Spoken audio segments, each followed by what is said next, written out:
Dave Northam. Hi, my name's Dave Northam. It's March 21st, 2020. I live in Ajax, Ontario, Canada. Uh, in my backyard is a big old folks' home, and certainly I hope all those people are being kept safe by our systems in Canada. Uh,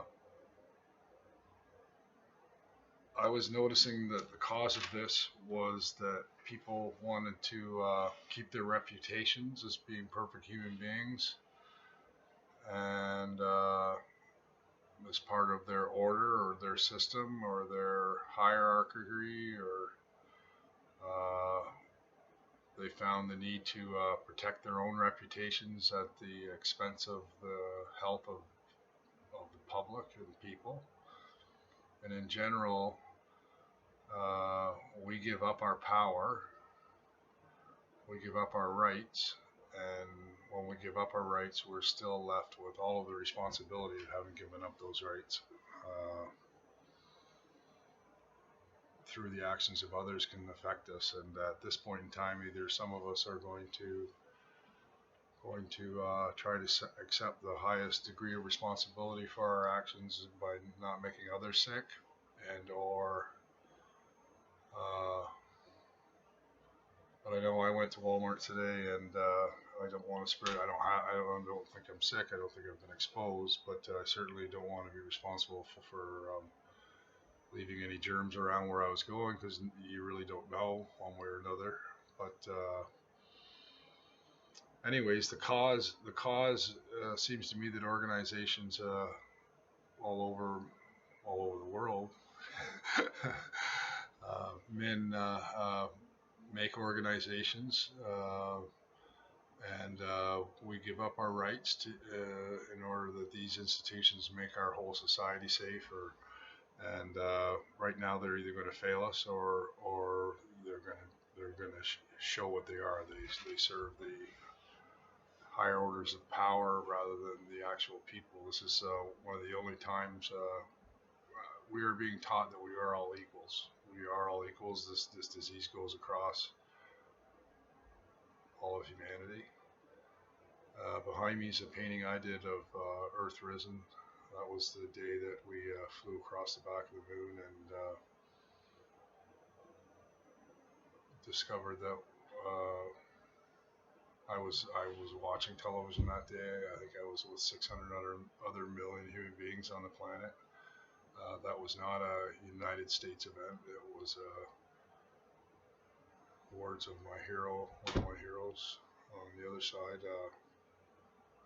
One small step for man, one giant leap for mankind.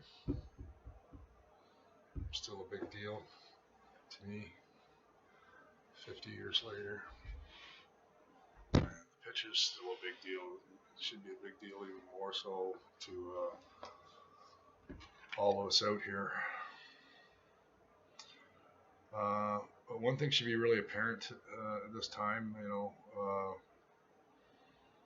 I've been to doctors, and I thought it was sort of ridiculous at one point that I go to another human being and go, "What's the matter with me?"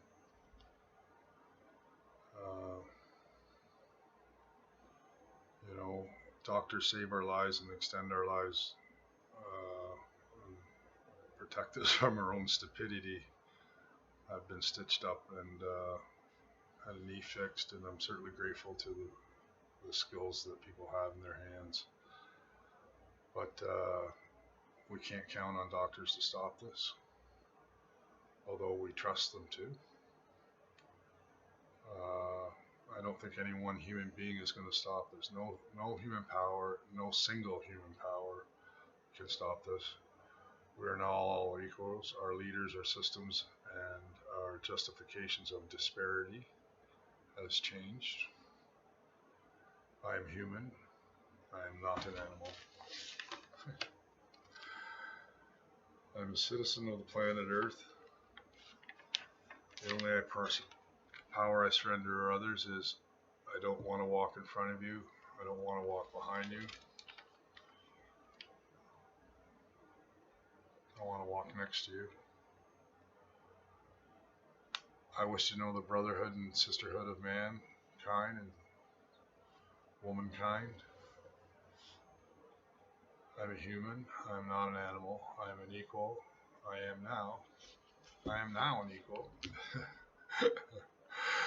uh, I'm a recovering alcoholic. I was forced 25 years ago to accept the reality of my situation, and I don't think I can ever really look down upon others. I do get really vocal, and I don't want to ever be misunderstood, but I am. But I grew up. I've met Holocaust victims, and some of them were my friends, and I've no doubt that it happened.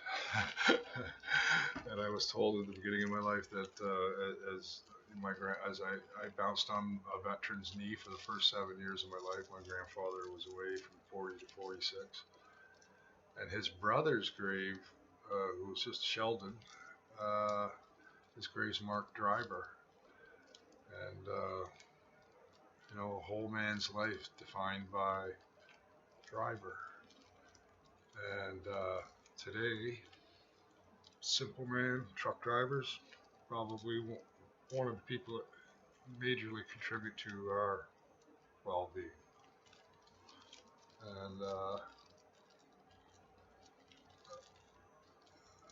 so no human power, no single human power is going to stop this. It's going to be all of us. We all have a cooperation that's never existed before that is hopefully going to give us this view. My hand doesn't even come up that high, this view.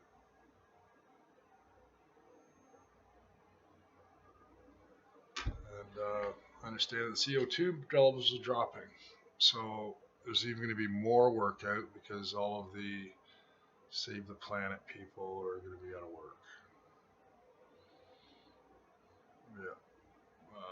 All those people working in all those jobs aren't going to save the planet. Even I are. Every individual, though, just by